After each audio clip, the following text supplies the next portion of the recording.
But somebody has to make this exchange happen. Yeah, you've got sales and marketing, right?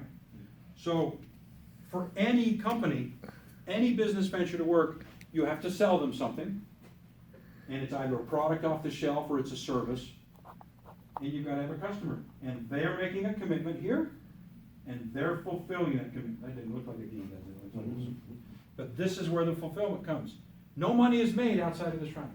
There just simply is no, you make a promise of something to be delivered, it's delivered, money exchanges hands. Now, the role of everybody else in business, the role of everybody else in the company, if you're not one of these directly, you're a supporting function to make sure that works. If you're finance, where's finance fit in? Finance guys often wonder what their role is. They count all the money, so they think they're in charge, but they're not. Finance people simply measure. Finance people are measuring this whole model, and are we controlling our cost? Are we paying our salespeople right? Are we collecting money? Finance is just simply measuring that model to make sure it's happening well, and then it's coming out at a nice profit level. Finance is the metric measures for us. If you're in marketing, you're helping these guys sell and you're helping these guys develop products, right? If you're in advertising, you're helping these guys understand so they're all support functions, but this is it. So where do you guys fall in this triangle? How are we doing time-wise? Almost there. Where do you guys fit on this triangle?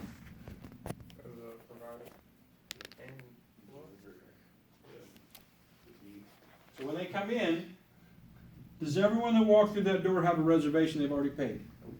Nope. So sometimes you're sales, and sometimes you're here, aren't you? You're an industry that has guys that go both ways. You got to be able to do both.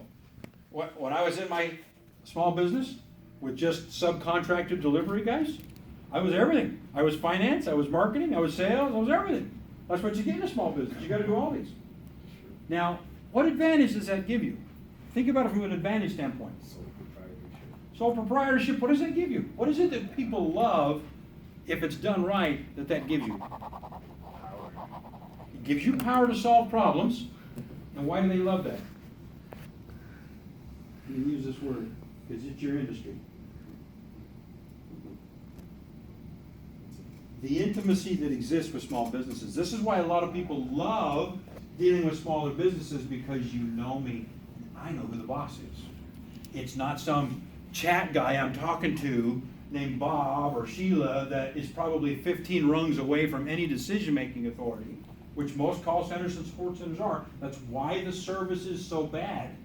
They are just paid to be a little bit more capable than a computer. That's all they are. I know this because I have designed these. This is exactly how we design them.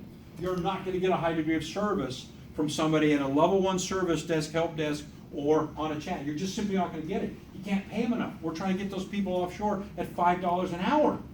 So all I want is somebody who's just a little above that. But when they come in here and they see a warm body, that's not what the customer expectation is. They expect you to be problem solvers. They expect you to give them the intimacy of the environment that they would have at home. What's the greatest compliment you've ever heard from somebody while you've been working here? From a customer? What's the greatest compliment? Customer service kings. How do you know that they're really thrilled?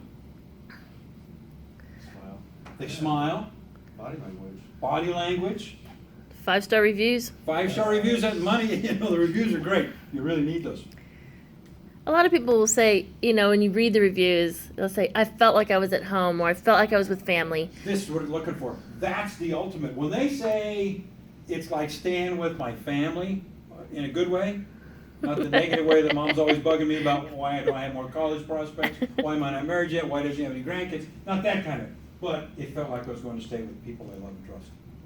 That's a tremendous bar to establish. Now, from a career standpoint, how do you think it looks on your resume to say that you helped build an organization that's one of the top providers in the state and top within Lynchburg? You want to be a general manager and you say, yeah, I understand customer service. How? Well, I was with an operation, we were the #1 ranked customer service in the entire city. 15, 20 major hotels were competing with it. How often did you do that? Year over year. And we continue to improve on it every year. I've hired guys. You think that doesn't jump out on your resume? That jumps right to the top. Because this is what every industry needs, is people who know how to empathize and understand to deal with the customer, not back away either physically or emotionally and say, oh, well, I'm sorry, somebody made that mistake and I'll see who it was. No, we own it, we own it. I am Comfort Inn. For the customer standpoint, I am the corporation. You wear the badge, you are Comfort Inn. They associate everything with Comfort Inn with you, whether you want it or not, because that's the only thing they have to deal with. Now, if they want to see the manager, that'll work. As Brian said, hey, bring them to me if they're upset. But you want to be able to handle that too, because you want that experience. Have you had a chance to turn around a dissatisfied customer and turn them into happy? Mm-hmm. How does that feel? It's great. Making the impossible possible. Yeah, it's like, I just did something that's not, I'm gonna go brag about it, because it's tough to do. You're like, bring me Turn another. Somebody who's really upset and frustrated, how does that look on a resume when you become the general manager somewhere, or you wanna go into another industry? What was your job? What did you do at Comfort Inn? My job was to make sure that customers were happy, and if they weren't, to find a way to make them happy, so they would come back. That is universal transfer to any industry, even politics. That's universally transferred. You put that on a resume, you had that kind of experience, that's huge. It's right, smart move. With a business degree to come and get some real hands experience, because it's both. You're getting corporate side of things, and also the B2C. You're getting both ends of it. So this is a great place to be to learn how to do these sorts of things. Because there's very few places that are as intense as the hospitality industry to learn how to deal with frustrated customers and solve problems. So, if I could get anything from you, sign that thing again for me that says, I'm gonna be a passionate, empathetic customer experience advocate. And when it comes to sales then, when you pick up that phone call, because you're not doing the online stuff, but somebody calls in and says, hey, do you have a room available? What are they looking for? All right, I've told you what you should be thinking about. Here's your test. Somebody calls in, says, I'm looking for a room. What should your response be? How should you respond? Cheerfully and welcomingly. Good greeting for the hotel and basically ask if, Robotic greeting, David, or natural No, greeting? you want them to feel the smile. They want to feel it. Oh, it's a great term, isn't it? Feel the smile. It's a great term. How do you do that through a phone? They can't see it. What do you do it? How do you do it? Overexpressing the drama. You've got to make a little more emphasis because they can't see your face. So the only way to feel that is they got to hear it. So close your eyes for a moment. Thank you for calling today. Well, thank you so much for calling today. How does it come across? Is there a difference? Yeah, big one. I used to stay at the Hyatt Ricky's out in Palo Alto, because that's all the company would pay for. But they had a great job of, and it's a phrase I picked up and put it in my own businesses. When they would pick up the phone and they'd transfer you, they would always say, it will be my pleasure to transfer you. It will be my pleasure to transfer you. Chick-fil-A, my pleasure. It is my pleasure. It's my pleasure. And you have to do it in a way that doesn't sound like you're a robot. Mm-hmm. It's gotta be sincere, you gotta forget yourself. And if it's thinking that every time you hear a woman's voice, you think of your mother, I'm gonna take care of her just like I take care of my mother. I found that worked for me. I have 4 daughters. If I wanna understand this business and what women worry about, I just think about what is it my girls are always terrified of, what do they expect? What is it my wife expects? What does she want? You gotta find ways to learn this industry.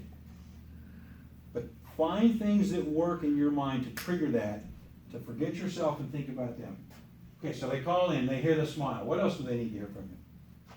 Well, I need to ask the purpose of the stay, so you know what exactly you can give them in return for your product. I mean, And there's different ways to do that, right? So I could say, what's the purpose of your stay? How excited does it sound with that? What's the purpose of your stay? I'm a robot. I'm a little chat bot. They can get that online. What's the purpose of your stay? How many people? But to engage them, because here's the trick, right? In a matter of about 10 seconds, it needs to go from a phone call inquiring to you chatting with a friend. That's really what we're trying to do, isn't it? We're gonna try to show them that we care about them enough that in 10 seconds, we're gonna go from a phone call of an inquiry to, well, let's see how we take care of you. Or, so delighted you come into town. What brings you to town? How many people will be coming with you, right? You gotta go at least, because I know, because they do this all the time online. But you know what you have to have. To book a reservation, you gotta know how many rooms, how many people are staying, What type of bed do they want? Do they have any special considerations about near the elevator, not near the elevator, food considerations, you know, all of these things are there. But instead of being this checklist that you go through, that they get really, this is not a very exciting place, you gotta find some way to make that a personal dialogue. But the first question is, Mark, is have you stayed with us before? Oh, that's a great one. That's a great one to open it up. To shift it from a robot to, have you ever stayed with us before? Yes, I've stayed here before. I had a great experience.